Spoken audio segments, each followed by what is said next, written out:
Guys welcome back to my channel Priya Vlogs. I hope কি তোমরা সবাই খুব ভালো আছো। তো গাইজ আজকে হচ্ছে 1 জানুয়ারি, আর সবার প্রথমে তোমাদের সবাইকে হ্যাপি নিউ ইয়ার। তো দেখতেই পাচ্ছ তোমরা, এখন আমি রেডি হয়ে আছি। আর আজকের ব্লগটা কিন্তু খুব ছোট্ট, মানে কালকে রাত্রেবেলা একটু মনটা খারাপ ছিল।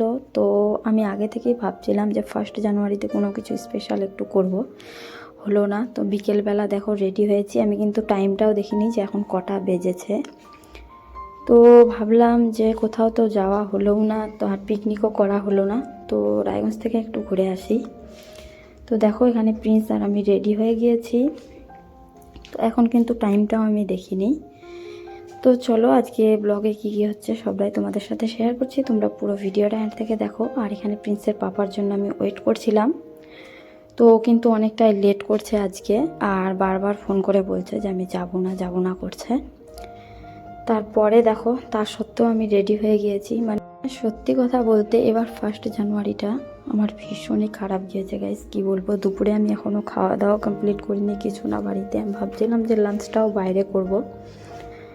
তো রেডি হয়ে বের হলাম এখন, আর রায়গঞ্জে যাব। আমি কিন্তু টাইমও দেখিনি, আর কিন্তু এখন অনেকটাই টাইম হয়ে গেছে, মানে অতিরিক্ত ঠান্ডা ছিল বাইরে। আর চলো এখন যাচ্ছি রায়গঞ্জে, এখন আছি রাস্তাতে। আর প্রিন্সের বাবা কিন্তু রেডি হতে অনেকটা লেট করলো, বাড়িতে আসলো দোকান থেকে, তারপরে আবার স্নান করলো, মানে অনেক লেট করলো। আর কি বলবো গাইস, মানে মনটা ভালো লাগছিল না। এমনি তো দেখতে পাচ্ছ তোমরা আমি খুব হাসি খুশি আছি, কিন্তু 1 জানুয়ারিটা আমার খুবই খারাপ গিয়েছে।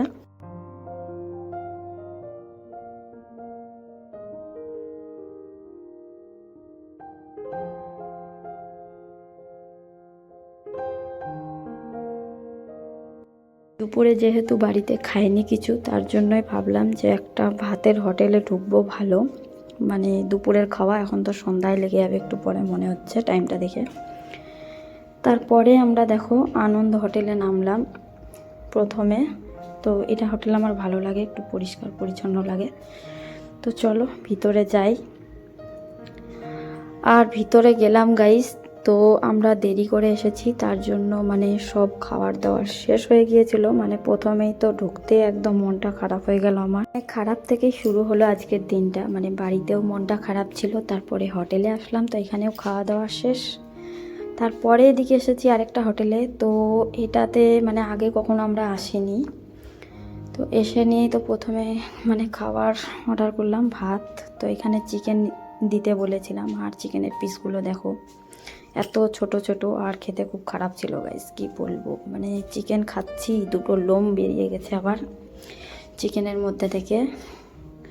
কোনো রকম খালি মানে আর কিছু অর্ডার করার সাহস পেলাম না, মানে খুব খারাপ লেগে গিয়েছিল খেতে খেতে।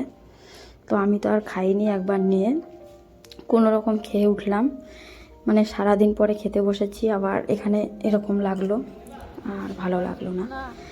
তারপরে চলো কোনো রকম খাওয়া দাওয়া করে বেরিয়ে পড়লাম আমরা। আর বাইরে এসে দেখো আমি মানে টাইমটাও দেখিনি, আর টাইমটার দিকে ধ্যানও দিইনি গাইস। তারপরে বাইরে এসে দেখছি, ভাবছিলাম যে একটু ফরেস্টের দিকে ঘুরতে টুরতে যাব। তারপরে এদিকে দেখো একদম সন্ধ্যা হয়ে গিয়েছে। তো মানে আজকের ব্লগটা ছোট্টই, যতটুকু হয়েছে ততটুকুই তোমাদের সাথে শেয়ার করেছি। এদিকে দেখো রাত্রি হয়ে গিয়েছে, সন্ধ্যা একদম। বাইরে কিন্তু অতিরিক্ত ঠান্ডা করছিল, মানে নিউ ইয়ারের দিন সবাই একটু সকাল সকাল দুপুরের মধ্যেই ঘুরে চলে যায়। তো এখানে প্রিন্সকে আমরা আরেকটা সোয়েটার পরিয়ে নিলাম, মানে প্রচুর ঠান্ডা ছিল গাইস। মানে জানি না আমি কি করতে গিয়েছিলাম রায়গঞ্জে, ঠান্ডায় খেতে গিয়েছিলাম নাকি। খাবার দাবার তো ঠিক করে খাওয়া হলো না, আমি মনে করছি যে ঠান্ডা খেতে গিয়েছিলাম আমি ওখানে। তো এখন রাস্তাতে আছি, আর সত্যি বলতে দুজনারই কিন্তু আজকে মনটা খারাপ লাগছিল। তারপরে ভাবলাম কিছু তো আর হলো না, তো প্রিন্সের জন্য জুতা টুতা নেওয়া হোক একটু। তো রাস্তাতে আছি, আর কোথাও যাব না, মানে রাত্রি হয়ে গেছে, আর আজকে এত ঠান্ডা করছিল যে কি বলবো আর। তারপরে একটা জুতোর দোকানে আসলাম, ওখানে তো পছন্দ হলো না, তারপরে এখানে আসলাম। এখানে আবার ভিতরে গেলাম, তো মানে আবার বাচ্চাদের জুতোর কোয়ালিটি খুবই কম ছিল, মানে যেগুলো ছিল সেগুলো পছন্দ লাগছিল না। মানে আজকের ব্লগটা খারাপ থেকেই শুরু আর শেষ, তো জুতোও নেওয়া হলো না আর প্রিন্সের। এই বছর কিন্তু 1 জানুয়ারিটা আমার খুবই খারাপ কাটলো গাইস, আর কি বলবো। এখন চলে যাচ্ছি বাড়িতে, রাত্রি হয়ে গিয়েছে আর খুবই ঠান্ডা করছিল রাস্তাতে। তো সবাই খুব ভালো দেখো, বাই, গুড নাইট।